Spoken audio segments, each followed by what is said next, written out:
Le soleil vient tout juste de se lever en ce début de printemps et il ne fait pas encore très chaud. Une dépression venue du golfe de Gênes a perturbé depuis quelques jours le temps. Il n'en fallait pas plus pour décider, Cyril et Christian, d'aller pêcher ce matin autour des îles. Les lendemains de tempête, les poissons chasseurs sont plus réceptifs au passage d'un leurre bien présenté, surtout si on le fait évoluer le long des rochers, soumis au va-et-vient des vagues.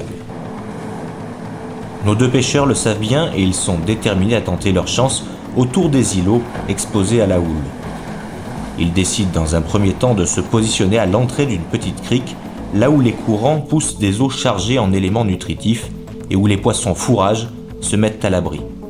C'est en général ce type de conditions qui attire la plupart des prédateurs côtiers lorsqu'ils recherchent des proies faciles à se mettre sous la dent. Le choix des leurres est déterminé par la taille des poissons présents sur le secteur. Ce sont surtout des éperlans et de jeunes mulets que les loups viennent chasser à cette époque au fond des criques. Petits leurres de surface et poissons nageurs à petites bavettes sont utilisés sur ces hauts fonds car la profondeur n'excède pas 3 mètres. Il faut éviter d'accrocher les quelques têtes de roche qui flirtent avec la surface du fait de la houle. Il est souvent nécessaire de prospecter tout autour du bateau et de quadriller la zone afin de trouver le ou les postes d'affût où se tiennent les prédateurs.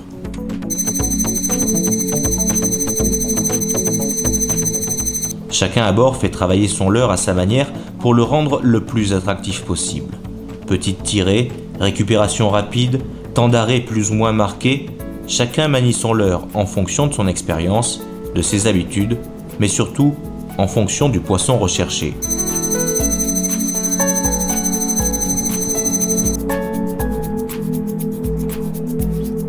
Il faut lancer et relancer, canne à 45 degrés ou sion vers le bas.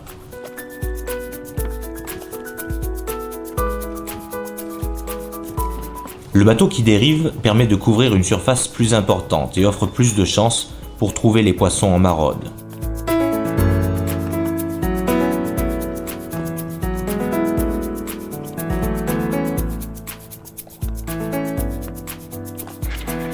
Allez. C'est bon? Ouais. Oh, c'est pas vilain? Pas vilain, ouais. Ça va être un loup, je crois. Pour fatiguer son poisson, il le travaille de gauche à droite en exerçant une tension constante. Nos pêcheurs utilisent des fils de petit diamètre assez fins, des leurres de faible grammage pour pouvoir lancer loin et surtout pour être le plus discret possible.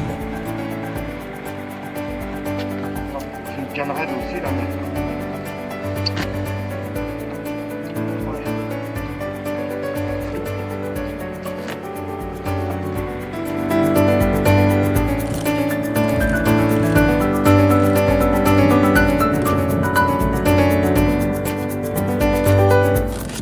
Le poisson se défend bien, pourtant Christian le ramène au bateau sans problème.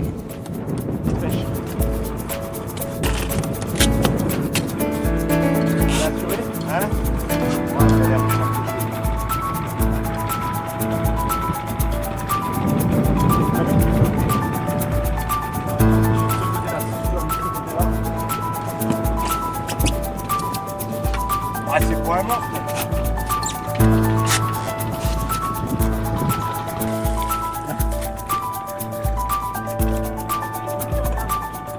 En effet, ce n'est pas un très gros spécimen, mais tout de même un joli loup d'un peu plus d'1,5 kg. 7 kilos 2 Ah Attends, oh. Kilos. Mis dans le bateau avec précaution, ce loup est le signe que les conditions sont bonnes. Il n'y a donc plus qu'à recommencer.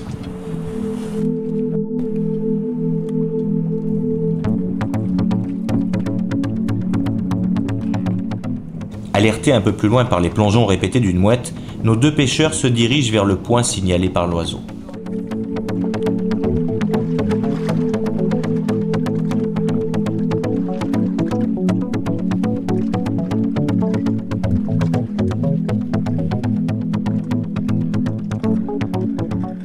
Il ne faut pas attendre très longtemps pour que Christian ait une attaque à nouveau.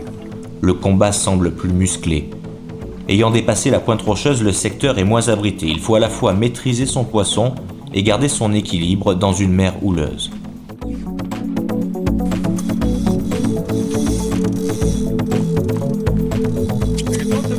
Ouais. C'est pas vilain, hein.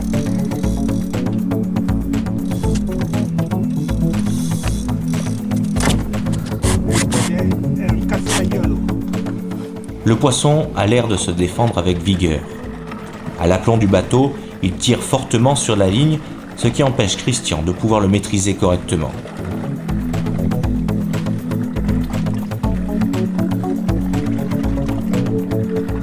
Cyril démarre le bateau pour dégager la ligne en prenant vers le large. Il ne faudrait pas que le poisson passe sous la coque au risque de couper le fil.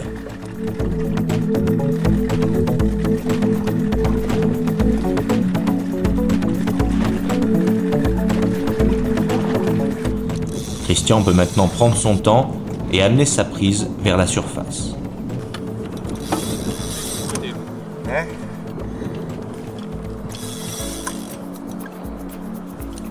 Vas-y, t'as préparé le salabre? Ouais, c'est bon.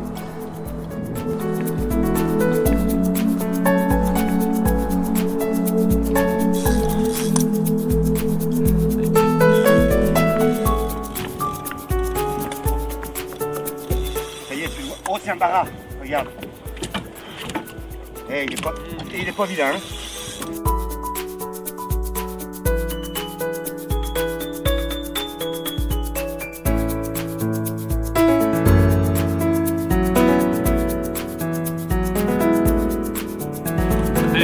Tu le vois? Il est beau. Attends, t'as préparé le salabre? C'est bon.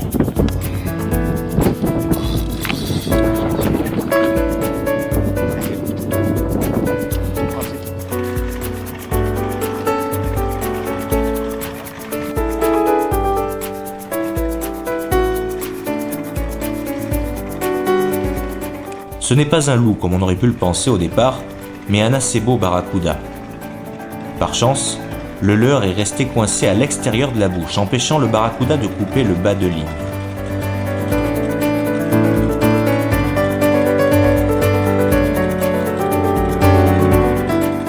Vous imaginez bien qu'avec une telle dentition, il n'aurait eu aucun mal à sectionner le fil fin utilisé par Christian.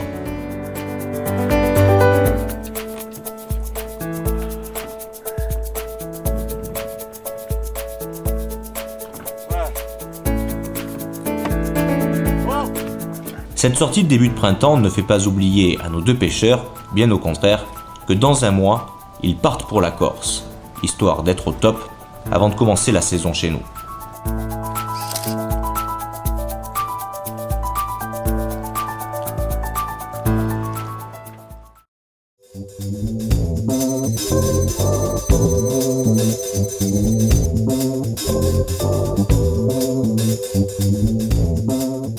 Passage obligé par Nice où les attendent le ferry qui les conduira en Corse.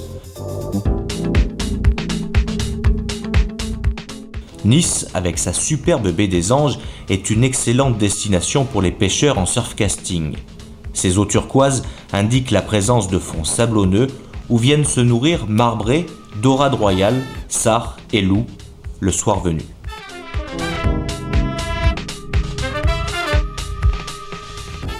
Mais pas le temps de s'y attarder, le bateau n'attendra pas. 4x4 et remorque bien accrochée, direction le port de Nice.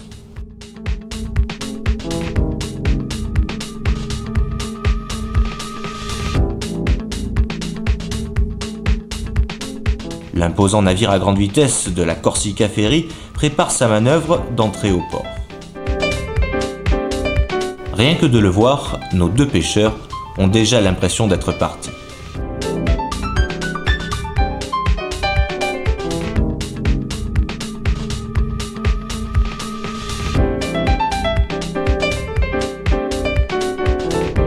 L'embarquement n'est qu'une formalité. Au printemps, les prix sont plus intéressants pour effectuer la traversée. De plus, si le temps se maintient au beau fixe, cela va être l'été sans les touristes, que du bonheur.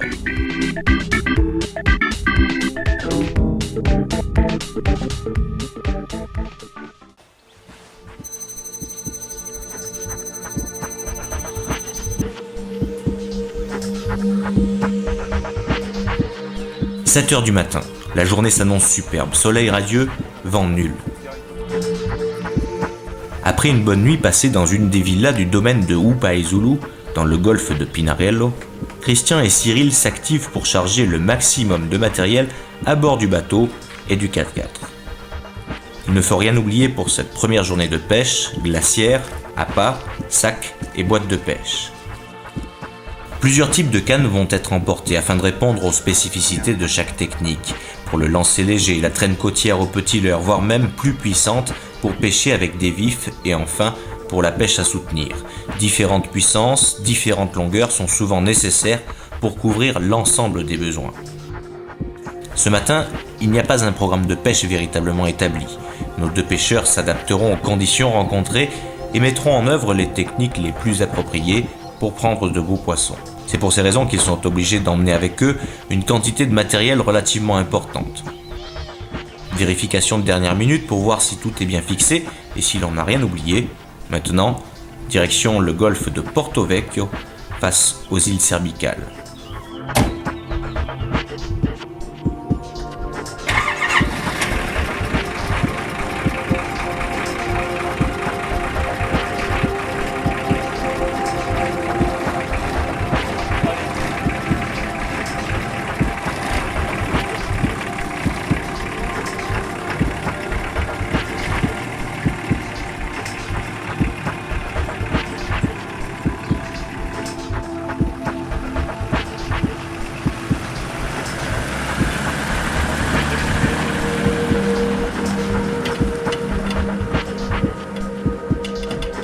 Il faut tout d'abord remonter jusqu'à la route principale et ensuite mettre cap au sud. Le trajet n'est pas très long, il faut compter tout de même une quinzaine de minutes. En cette saison, le trafic n'est pas très dense.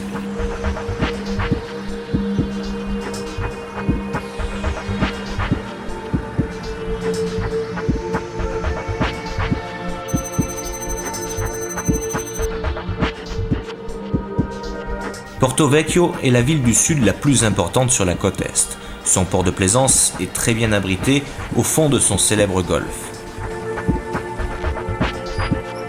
C'est une base de départ idéale pour prospecter l'une des plus belles côtes de cette partie de l'île. Elle offre en plus de nombreux abris et postes de mouillage. Située au milieu du port, la mise à l'eau est très pratique et suffisamment large. La température est pratiquement estivale, elle a déjà dépassé en ce début de matinée les 20 degrés.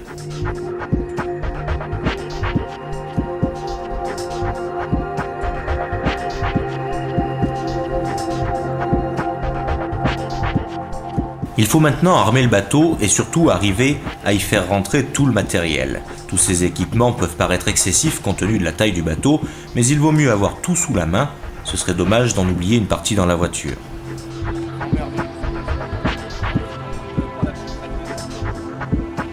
Cette première sortie est aussi l'occasion de tester de nouveaux matériels et d'évaluer les possibilités de pêche du secteur.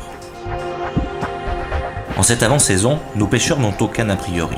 Ils veulent se faire une idée une fois en mer du type de pêche qu'ils vont pouvoir pratiquer.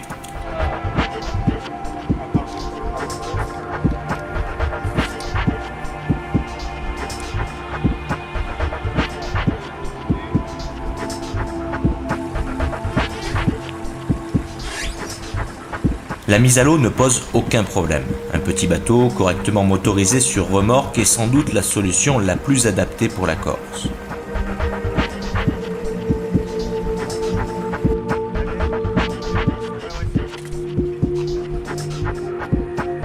Cyril et Christian ont tout juste la place pour pouvoir s'asseoir, peu importe.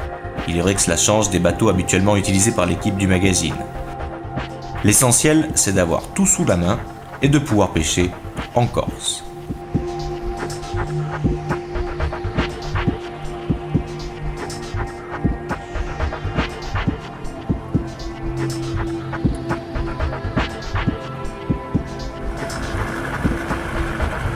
Enfin sur l'eau.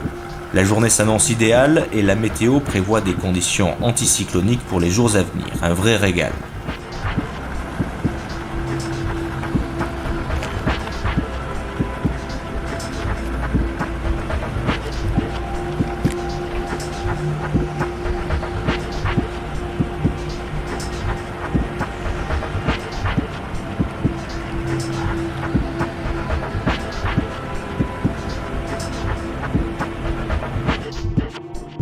Il y a du paye dans le port. Bah justement, je suis en train de regarder.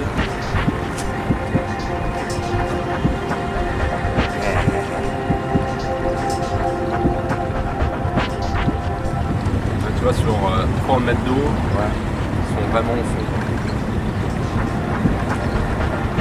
De toute façon, on avait pu déjà observer les orphiles dans le port. Ouais. Mais les gros, ils sont sous les... Il y en a, mais ils sont sous le bateau.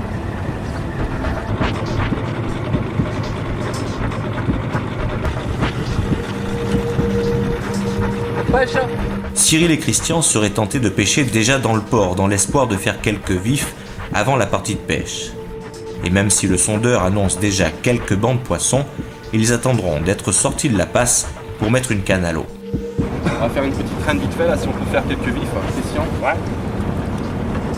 On va essayer d'en profiter. Tu vois, j'ai pris la petite canne avec le petit tournant là. Ça me permet en même temps de naviguer.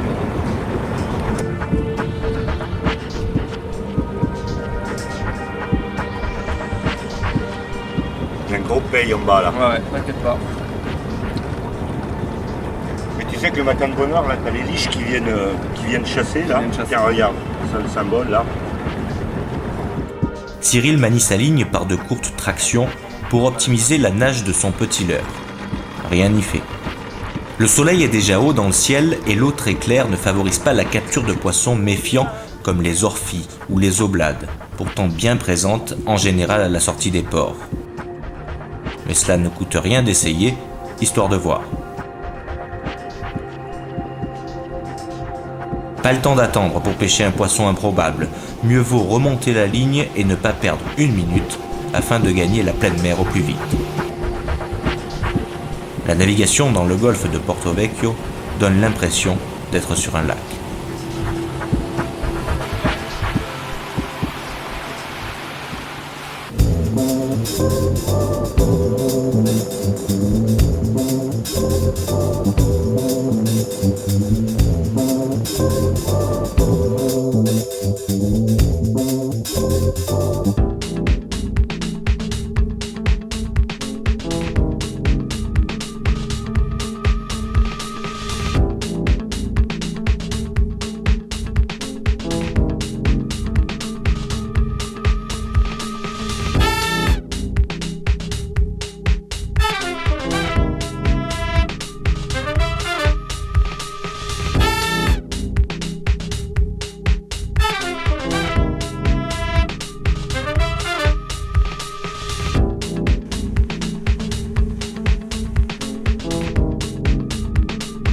Une vingtaine de minutes plus tard, Cyril et Christian arrivent autour de l'île du Taureau, située au milieu d'un parc marin constitué par l'archipel des Cerbicales.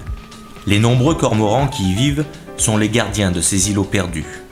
Ces oiseaux sont de redoutables prédateurs et d'excellents nageurs. Ils sont présents partout en Méditerranée dans des proportions parfois inquiétantes, une surpopulation qui dans certains secteurs peut conduire à la disparition de nombreuses espèces de poissons.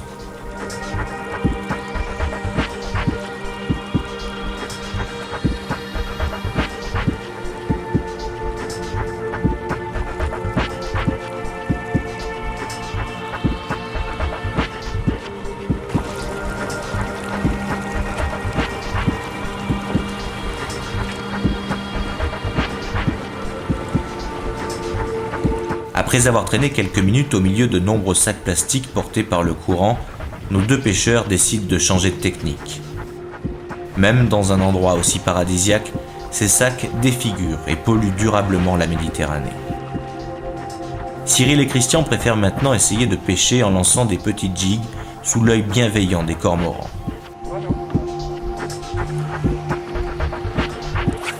Quelques lancers infructueux plus tard, Christian, qui a laissé descendre son jig avant de le manier, vient d'avoir une attaque. Qu'est-ce que c'est? Regarde. Oh putain, une vive! Oh la vache! Une fois le poisson remonté, il faut faire très attention. C'est une très grosse vive qui a attaqué le leurre. Ce poisson possède des épines sur la tête qui peuvent injecter un venin assez puissant, capable de compromettre la partie de pêche. À manipuler donc avec précaution. Il est temps maintenant de trouver un bon coin pour commencer à pêcher au mouillage. Le sondeur indique un fond intéressant autour des 35 mètres. Il ne reste plus qu'à bien positionner le bateau pour pouvoir placer les premières lignes. C'est une pêche aux appâts naturels qui peut débuter. Avant toute chose, il est important de préciser qu'à l'intérieur du parc marin, la pêche à la ligne n'est autorisée que sous certaines conditions. Par exemple, le nombre de cannes par bateau est limité à 2 par pêcheur. Pour les besoins du tournage, tout le matériel a été embarqué sur le petit open, mais à aucun moment, le nombre de lignes en pêche n'a excédé celui autorisé. L'idéal, avant de partir pour les îles Cerbicales, est de se renseigner auprès des autorités compétentes. Pour se rendre compte de la profondeur et du type de fond, Christian utilise pour commencer un montage avec un plomb terminal, afin de se faire une idée plus précise de ce qui les attend en bas. Pour la technique de pêche au sparidé en ligne fine, il faut être très attentif au montage et bien adapter les types d'appâts. Christian Bolto nous livre quelques astuces. On va commencer par couper un morceau de fluorocarbone d'environ 2 mètres, 2 mètres 50.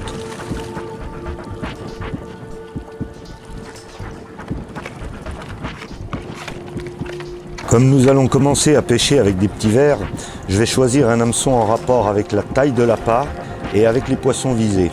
Ici, sard, tanude ou dorade grise, pagre, etc. Je vais monter un hameçon à anon tige courte et fort de fer en numéro 4 et je pense que ça devrait convenir.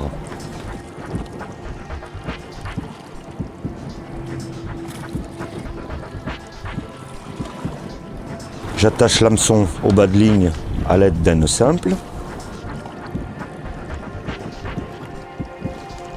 J'humidifie le nylon avec de la salive avant de serrer pour éviter le vrillage.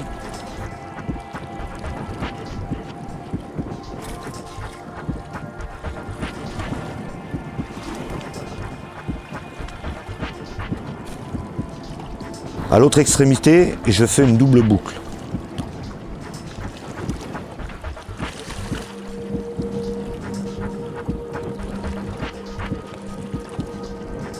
Je coupe l'excédent. Et voilà, le bas de ligne est prêt. En ce qui concerne l'ensemble canne moulinet à utiliser, il sera bien entendu en rapport avec la finesse des montages. Le moulinet de taille 4 devra surtout avoir un frein irréprochable, à la fois doux et progressif. La canne, de type lancer de leurre, sera nerveuse avec une bonne réserve de puissance. Je préfère les actions de pointe qui contiennent parfaitement les roches des beaux poissons. Après avoir fixé un petit émerillon à agrafe sur le corps de ligne en 25 centièmes, il ne me reste plus qu'à accrocher mon bas de ligne sur celui-ci et le tour est joué. Et voilà, l'ensemble est opérationnel. Simple, non ?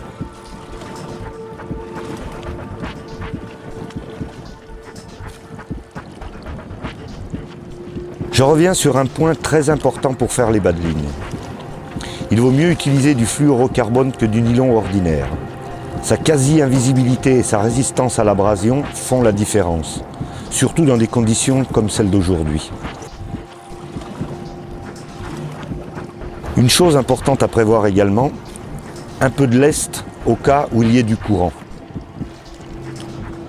J'utilise ici des petites chevrotines rondes et fendues de différents grammages selon la force du courant. Je préfère utiliser des plombs mous qui sont plus faciles à changer et qui n'abîmeront pas le fil. Comme l'appât doit dériver le plus naturellement possible avant d'arriver au fond, il faut que la plombée soit parfaitement adaptée. Si elle est trop lourde, l'appât descendra directement au fond sans dériver. Si elle est trop légère, le montage restera à la surface. Dans les deux cas, le résultat sera mauvais. Là, je vais pincer un petit plomb d'environ 1 gramme sur le corps de ligne, juste au-dessus du petit émerillon. Si ça ne suffit pas, on modifiera par la suite. Comme les conditions changent pas mal de fois dans la journée, il faut toujours vérifier que la plombée soit parfaitement adaptée et ne pas hésiter à la modifier. Ça reste une des clés du succès. Dernière chose, l'hameçon. Il faut toujours le choisir en fonction de l'appât qu'on utilise et des poissons qu'on recherche. Ici, un hameçon fort de fer s'impose, car les sarres ou les pagres qu'on recherche aujourd'hui peuvent broyer facilement un hameçon trop fin. Il vaut mieux prévoir un assortiment d'hameçons de différentes formes et de différentes tailles pour faire face à tous les changements. Changement d'appât, bien sûr, mais aussi changement d'espèces de poissons qui viennent sur le coup. En ce qui concerne les appâts, justement, avec une cagna comme aujourd'hui, il vaut mieux les mettre à l'abri dans une glacière pour qu'ils se conservent bien au frais et qu'ils restent en pleine forme toute la journée. Il vaut mieux prévoir une quantité suffisante d'appât, aussi bien en quantité qu'en diversité.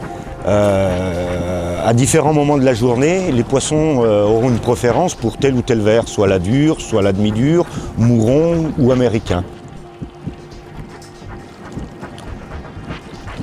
Alors comme aujourd'hui on va s'intéresser plus particulièrement aux sparidés, on va choisir un appât qui est susceptible de les intéresser tous. Le ver américain par exemple, très bon appât pour tout ce qui est sard, tanude, dorade grise, pagre. Alors, on va enfiler un beau ver américain à l'aide d'une aiguille, bien sûr, plus simple. Alors, on traverse le ver avec l'aiguille de tout son long, même s'il y a un peu de sang, hein, au contraire, ça fera des effluves qui attireront les poissons de loin. Donc voilà, le ver est transpercé.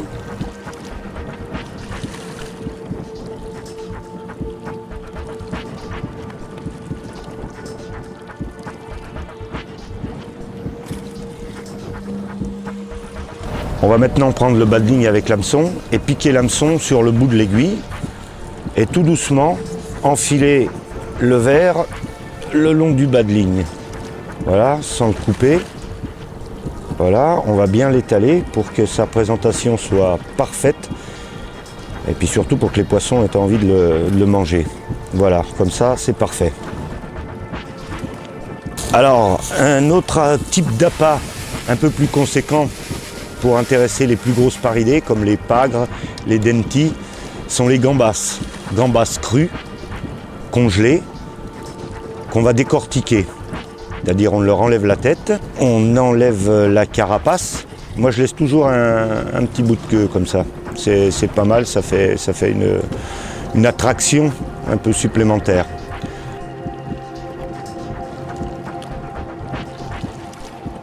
Voilà, donc la gambasse est prête. On va choisir un hameçon en conséquence avec l'appât et les poissons visés, bien entendu. On va choisir un hameçon un peu fort de fer et puis avec une tige un peu longue parce que les poissons comme les dentis ou les pagres, ils ont des belles dents et peuvent broyer l'hameçon facilement. Donc j'èche la gambasse en commençant par la queue, je fais glisser sur la hampe de l'hameçon et je laisse dépasser la pointe juste avant la fin de la gambasse.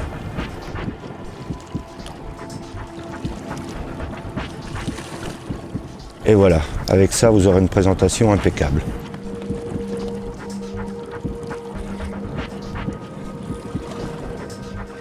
Les appâts ont été descendus dans le courant et l'attente peut commencer. Elle sera de courte durée. Christian, qui a laissé filer suffisamment sa ligne, vient de sentir une touche. Il appuie son ferrage et prend contact avec son poisson.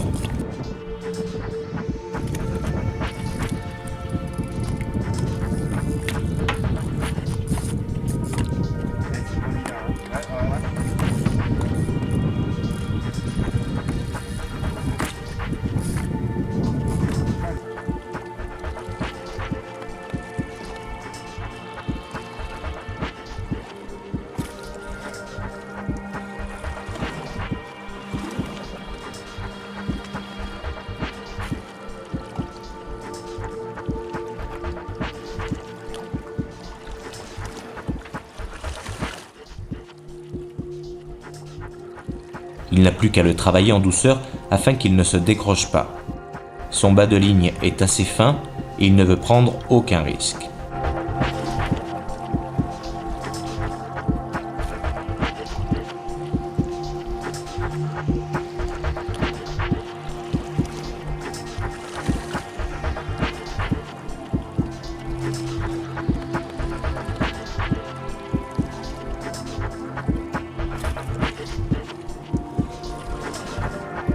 La remontée est ponctuée par de nombreux coups de tête, ce qui ne manque pas de ravir Christian.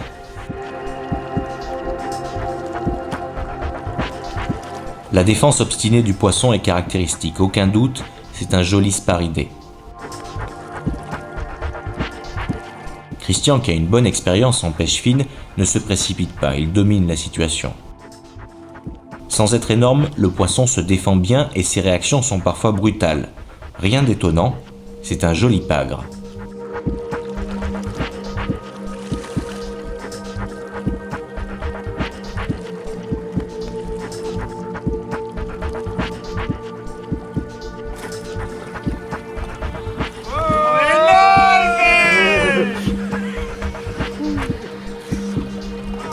Le pagre fait partie de la famille de la dorade royale dont il emprunte l'aspect, du pajot pour la couleur et enfin du denti pour la forme générale et pour son agressivité.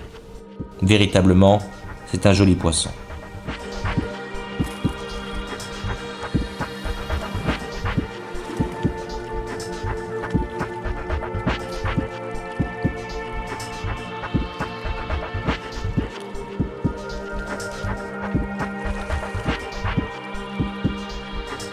Les départs s'enchaînent pour le plus grand plaisir de Christian. Sa canne plie à nouveau, mais la remontée diffère légèrement. Sans être aussi combatif, le poisson semble moins gros. Mais c'est pourtant une belle tanude qui a mordu cette fois.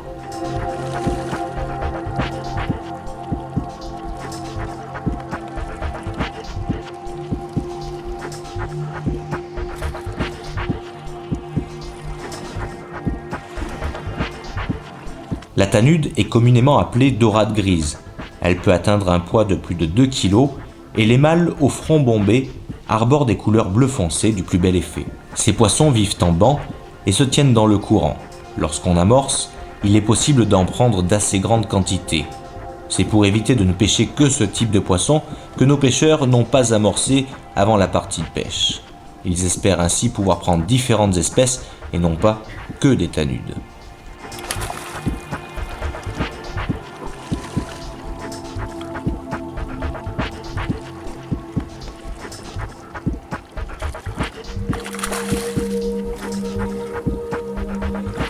Che bella!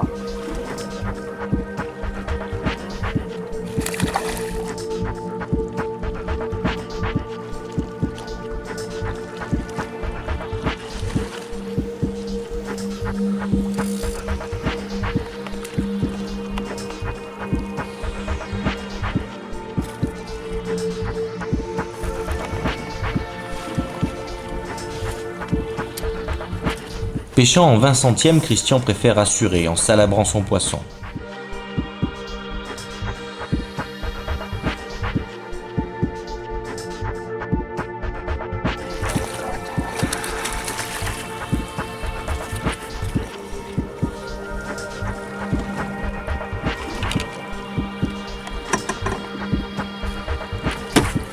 Wow!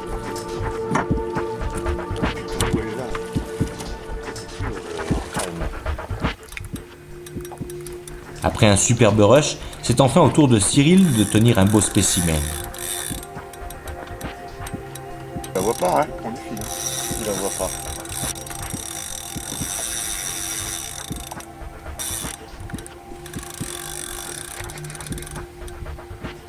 Il y a un petit...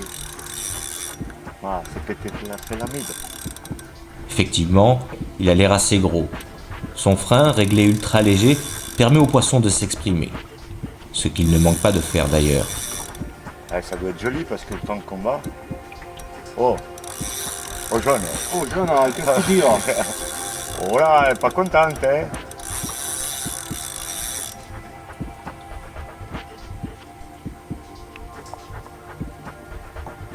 Cyril amortit chacune de ses tentatives de fuite et freine avec la main la bobine si nécessaire, ne lâchant du fil que si l'attraction devenait d'un seul coup trop forte.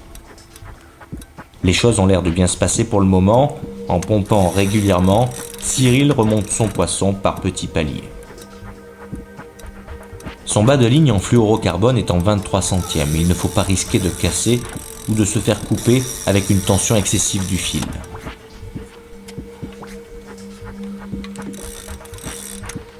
Bon, il va falloir que tu fasses vite parce que là, tu vois, je suis désolé. Alors que Cyril est occupé par son poisson, Christian vient d'en sentir un tiré sur sa ligne. Le ferrage est immédiat. Alors attends. Les deux pêcheurs ne doivent pas se gêner et surtout éviter que leurs poissons respectifs emmêlent les lignes. Mais quel bonheur de partager un tel moment.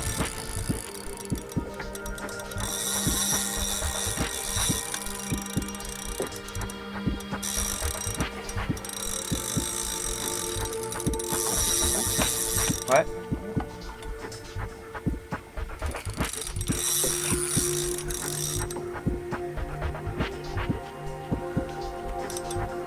Énorme, les poissons ils vont être énormes. Je vous en prie, vous le sortez le premier, mon cher. Oh, je n'en fais rien.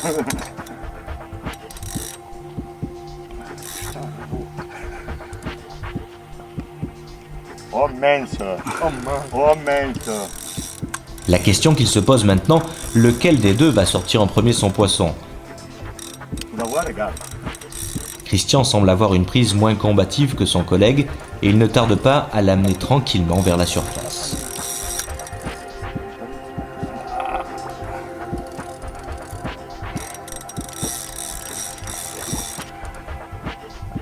C'est moi elle est là, hein, le bateau là.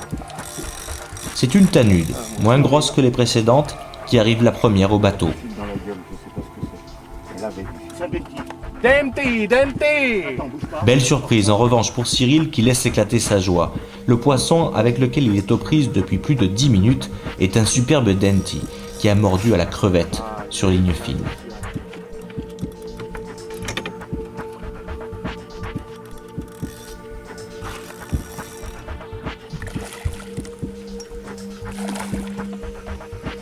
Voilà. Il y a une ligne qui est dedans. Énorme, énorme. Eh, c'est quoi? C'est rien, c'est rien.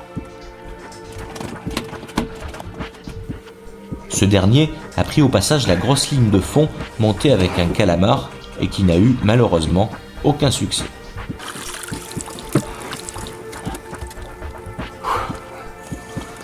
Magnifique.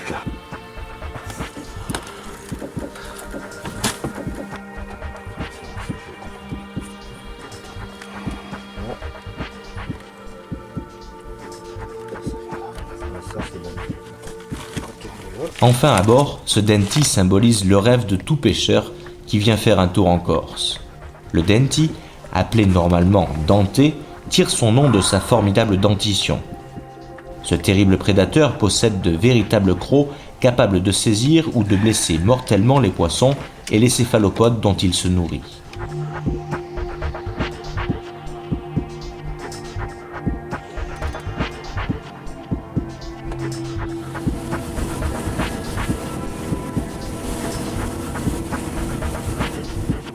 Sur le chemin du retour, la balise de la Vaca attire l'attention de nos deux pêcheurs.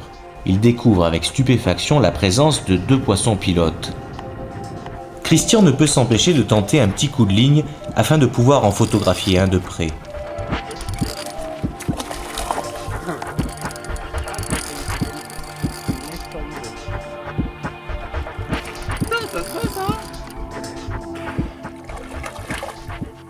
Yo, dis Christian.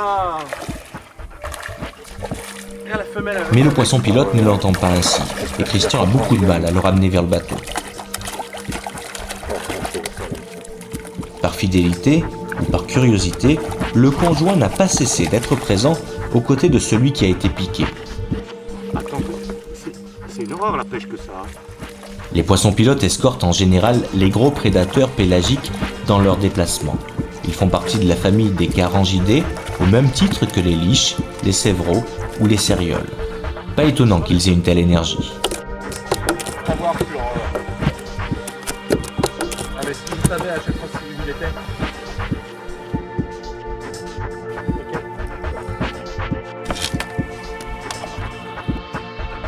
C'est parti. Il faut faire vite pour pouvoir remettre le poisson pilote à l'eau dans de bonnes conditions, de nouveau réunis pour leur plus grand bonheur.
Changement de décor et bienvenue sur la côte sud-ouest de la Corse. Cette partie de l'île est plus sauvage avec des paysages taillés dans une magnifique roche granitique.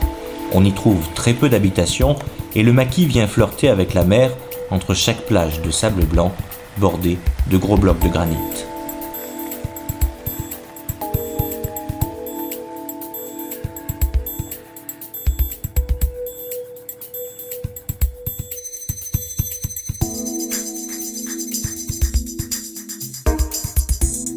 On se trouve ici sur le domaine de Murtoli, qui nous accueille pour la circonstance.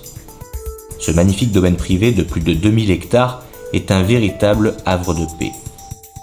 Tout a été préservé, et l'on découvre des rivages originels qui bordent la Méditerranée tels qu'ils l'ont toujours fait. Durant la saison estivale, on s'y repose et l'on profite de la mer toute proche, de l'automne à l'hiver on y chasse, et à partir du printemps, il est possible de faire de superbes pêches très près de la côte.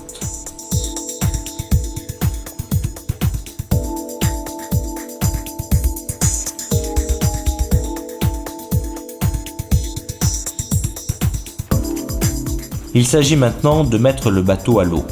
Une petite crique de sable blanc semble être l'endroit idéal. Le sable est ferme, constitué principalement de débris de coquillages et de coraux.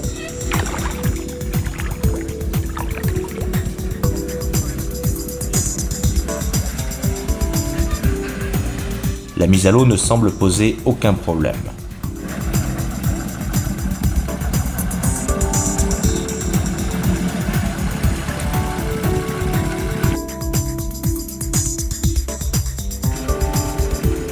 La journée est bien avancée et nos deux pêcheurs ont hâte de découvrir cette nouvelle portion de côte qu'ils ne connaissent pas.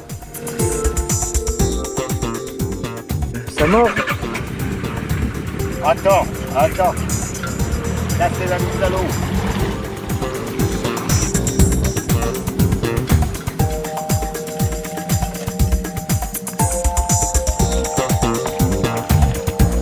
Nous ne sommes pas aux Seychelles ni dans un petit lagon polynésien, mais bien en Corse.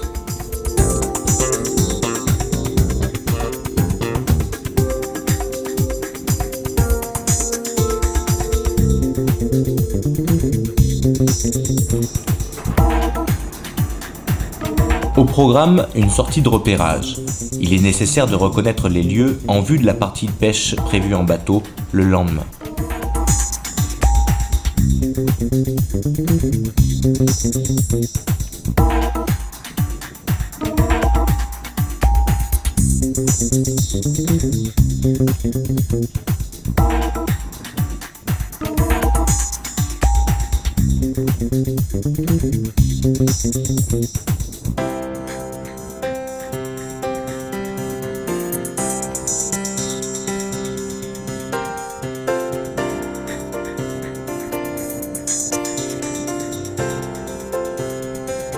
Quel spectacle que cette nature préservée de toute atteinte humaine.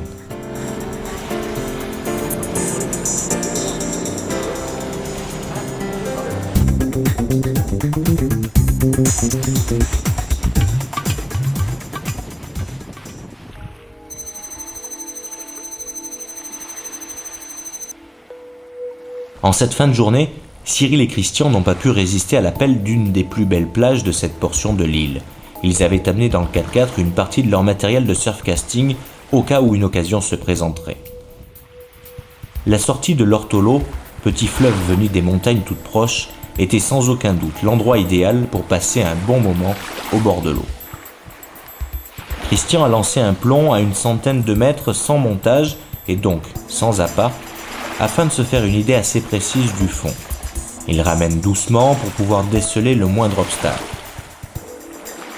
Une fois assuré que le fond ne réserve aucune mauvaise surprise, nos deux pêcheurs vont pouvoir accrocher leurs appâts et pêcher. C'est le meilleur moment de la journée. Il fait vraiment très bon en ce milieu de printemps. Il semble que l'on est seul au monde avec la mer pour toile de fond et le bruit des vagues pour vous bercer.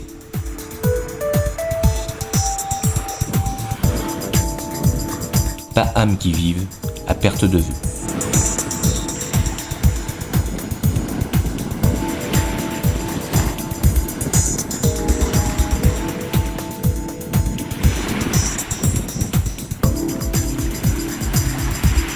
Pour l'occasion, nos pêcheurs utilisent des bibis, dont l'échage se pratique à l'aide d'une aiguille.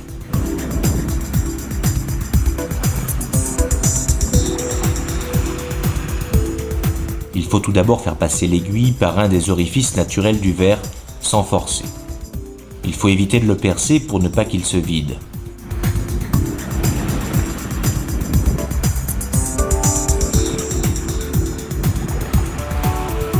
Une fois le bibi transpercé par le milieu, on pique la pointe de l'hameçon à l'intérieur d'une des extrémités de l'aiguille.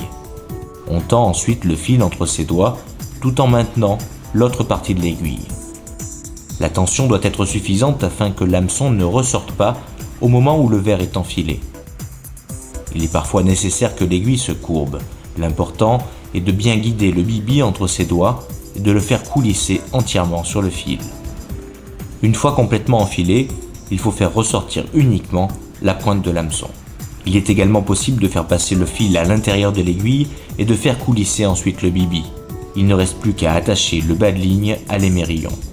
Cette façon de procéder est plus facile avec de gros bibis à la peau et à la chair ferme. Cyril pense qu'il serait judicieux de placer une ligne juste après le goulet formé par l'ortolo. Pour cela, il lance sa ligne délicatement à seulement une vingtaine de mètres de la plage. Les poissons viennent souvent en limite des eaux douces et salées pour chercher leur nourriture.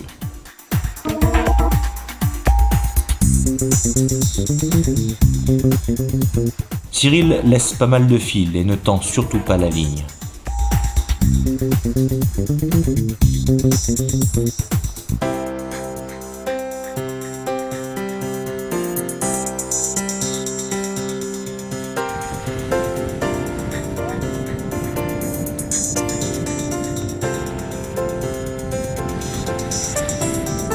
Christian vérifie également ses cannes et replace à une distance plus courte une de ses lignes.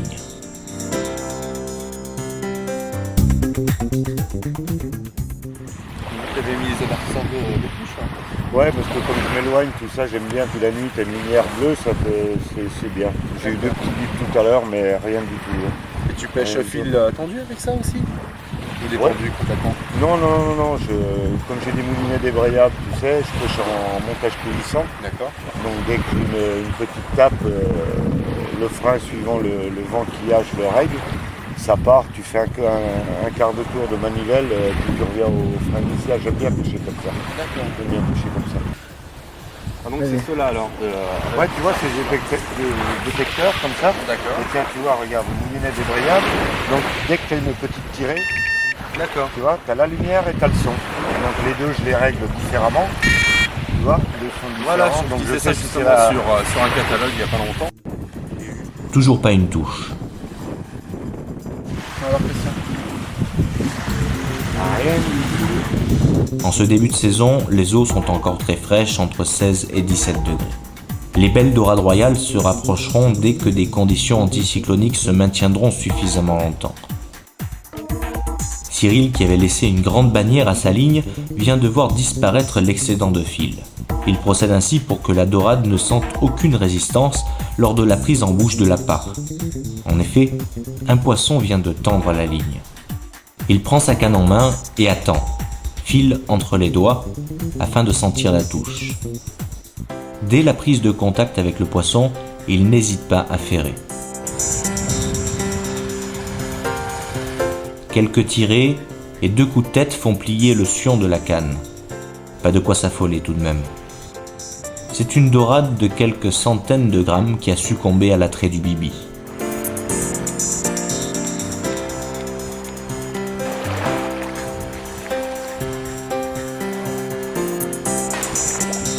Elle est belle la dorade! Christian n'hésite pas à traverser la plage pour voir enfin un poisson. Cyril ramène cette jeune royale en douceur afin de ne pas la blesser.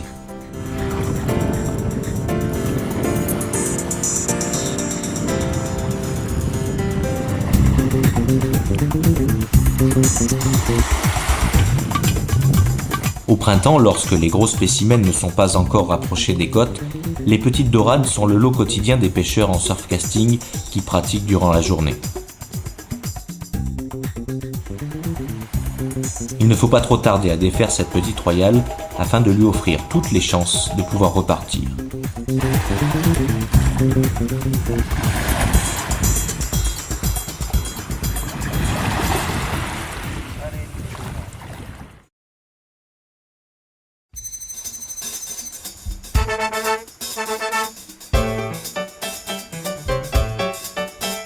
Dernier jour de pêche, il est 8h du matin et le soleil est déjà haut dans le ciel. Mieux vaut profiter à fond de cette superbe matinée. Aujourd'hui, Cyril et Christian vont essayer de prendre un gros poisson, histoire de marquer le coup. C'est donc une pêche à la traîne avec des vifs qui va être mise en place. Cyril a préparé ses montages à l'avance afin d'être prêt dès l'arrivée sur le site.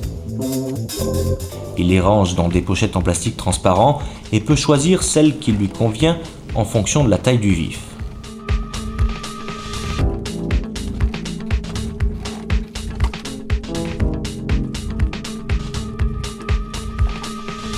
Celui qu'il va utiliser maintenant a été confectionné avec un fil en fluorocarbone de 70 centièmes.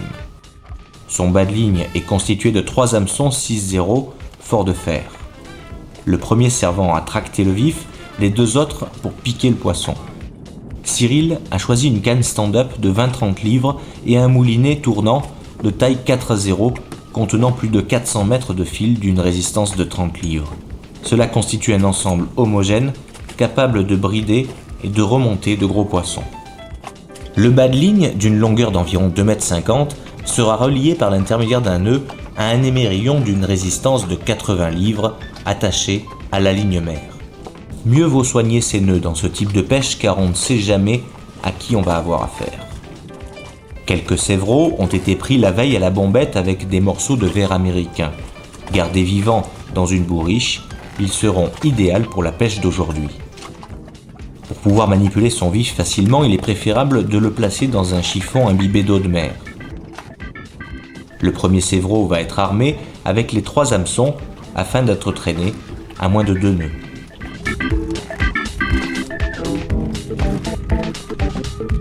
À chaque hameçon son rôle.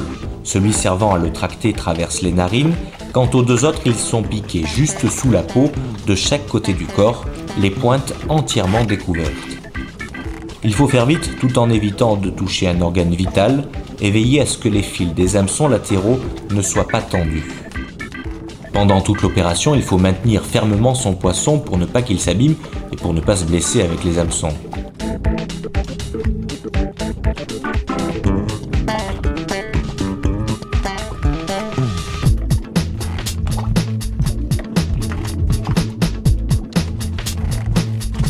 Il n'y a plus qu'à vérifier la bonne santé du sévreau et de voir si sa nage n'est pas gênée par le montage.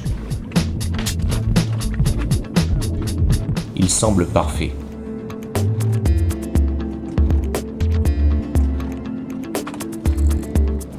Il est alors temps de faire avancer le bateau pour dérouler la ligne et éloigner le vif.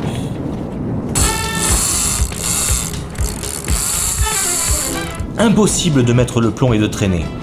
Cyril a eu littéralement le départ entre ses mains. Il semble que ce premier rush l'ait pris de court. Heureusement, Cyril à présent reprend les choses en main. Le poisson n'était vraiment pas loin du bateau au moment de l'attaque.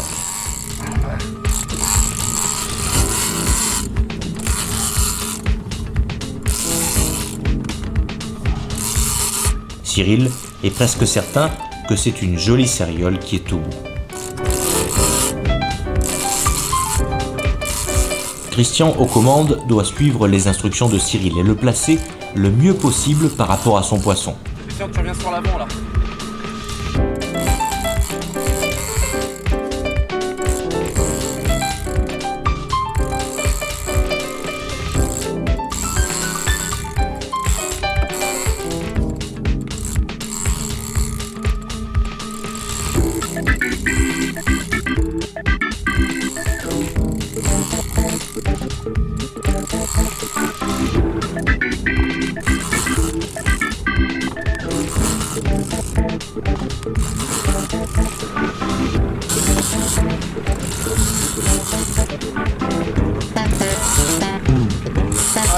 La lutte est rude et Cyril ne veut pas concéder trop de fil.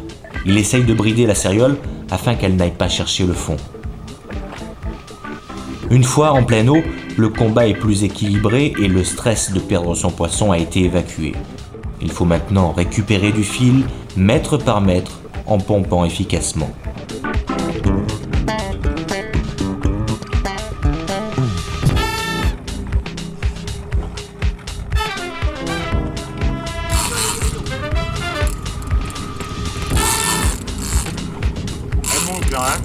Cependant, rien n'est totalement joué. Arrivé sous le bateau, il faut éviter que la céréole passe sous la coque ou qu'elle amène le fil dans le moteur. C'est le rôle du skipper de rapprocher ou d'éloigner le bateau en fonction des réactions de la céréole.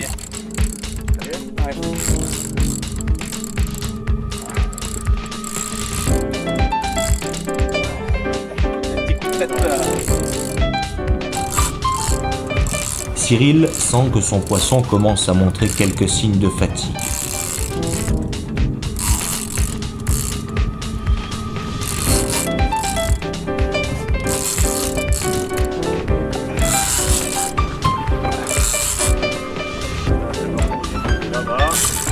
Attention, arrête tout.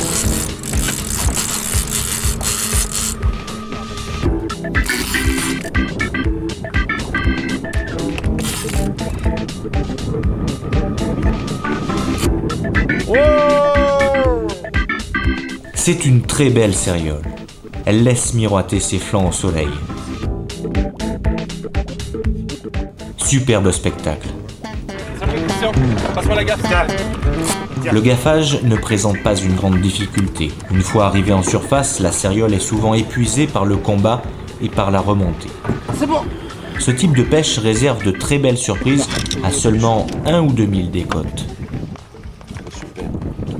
L'escapade en Corse s'achève sur un beau poisson. 4 jours, c'est un peu court. Il y a tant de coins merveilleux à découvrir en Corse, de techniques à mettre en place et de superbes poissons à pêcher.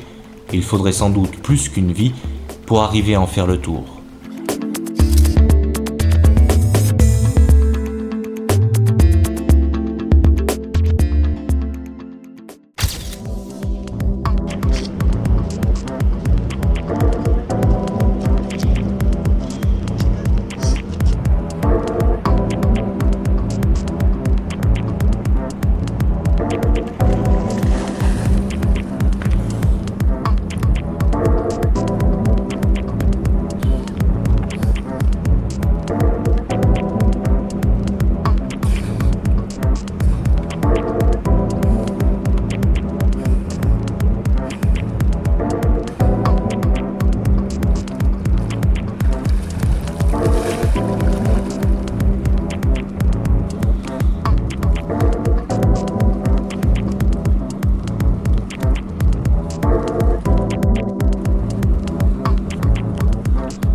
y est. Ouais.